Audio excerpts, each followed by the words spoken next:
তো বন্ধুরা আপনারা সবাই কেমন আছেন? আশা করি আপনারা সবাই ভালো আছেন। বন্ধুরা আজ আমি দেখাবো চিংড়ি মাছ ভুনা। তো ১ম এ আমি চিংড়ি মাছ তোমাদের দেখিয়ে দিয়েছি। ওগুলো খোলা ছাড়িয়ে আমি একটা পাত্রের মধ্যে রেখে দিলাম।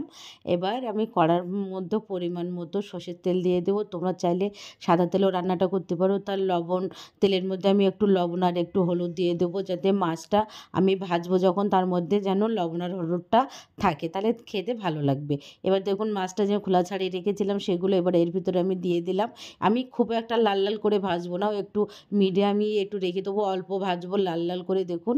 আমার মাছটা আমি এইভাবেই ভাজছি। প্লিজ, প্লিজ বন্ধুরা তোমরা এভাবে একবার ট্রাই করে দেখো, ভালো লাগবে। দেখুন পুরো মাছটা আমার কিন্তু আমি লাল, লাল করে পুরোটা ভাজিনি, মিডিয়ামভাবে ভেজে রেখেছি।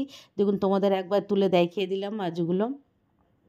এবার আমি ফোড়নের জন্য দিয়ে দিলাম, এখানে দিয়েছি ১ চামচ জিরে আর গোটা গরম মসলা, দালচিনি আছে ওর ভিতরে আর এলাচ আছে। আর আমি এখানে ২ বড় সাইজের পেঁয়াজ কুচি নিয়েছি। তোমরা চাইলে পেঁয়াজের পেস্টও করেও দিতে পারো। তো আমি এখানে পেঁয়াজ কুচিটাই নিয়েছি। এবার আমি এখানে দিয়ে দিলাম আদা আর রসুনের পেস্ট।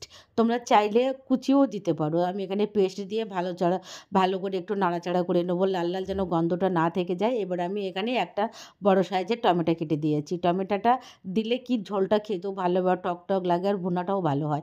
এবার আমি এতে পরিমাণ মতো লবণ দিয়ে দিলাম, লঙ্কা গুঁড়ো, হলুদ গুঁড়ো,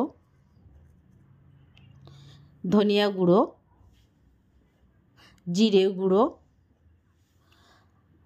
আর একটু গরম মশলা গুঁড়ো দিয়ে দিলাম। এবার এটা ভালো করে আমি একটু কষিয়ে কষিয়ে নেবো। প্লিজ, প্লিজ বন্ধু তোমরা ট্রাই করো, সাবস্ক্রাইব করো আর কমেন্ট করে জানিও কেমন হয়েছে। অবশ্যই ট্রাই করো, খুব ভালো লাগবে খেতে।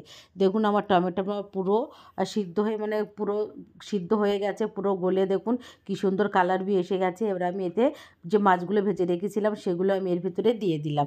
এবার দিয়ে একটু মশলার সাথে একটু নাড়িয়ে চাড়িয়ে এখানে আমি একটু জল দিয়ে দেবো। দেখুন আমি অল্প করে জলটা দিয়েছি, বেশি দেবো না, একটু ভুনা ভুনা অল্প মাখো মাখো ঝোল থাকবে, এই জন্যে এইভাবে পরিমাণ মতোভাবে জলটা দিয়ে দেবে। দেখুন এবার আমি একটা ঢাক্কা লাগিয়ে ১০ মিনিটের মতো অপেক্ষা করব। তোমাদের আমি দেখিয়ে দিচ্ছি দেখুন। এবার দেখুন ঢাকনাটা তুলে দেখিয়ে দিলাম, ঝোলগুলো কী সুন্দর কালারও এসেছে আর উপর থেকে একটু ধনেপাতা দিয়ে দিলাম। বন্ধুরা ট্রাই করো, খুব ভালো লাগবে। প্লিজ, প্লিজ ট্রাই করো আর থ্যাংক ইউ।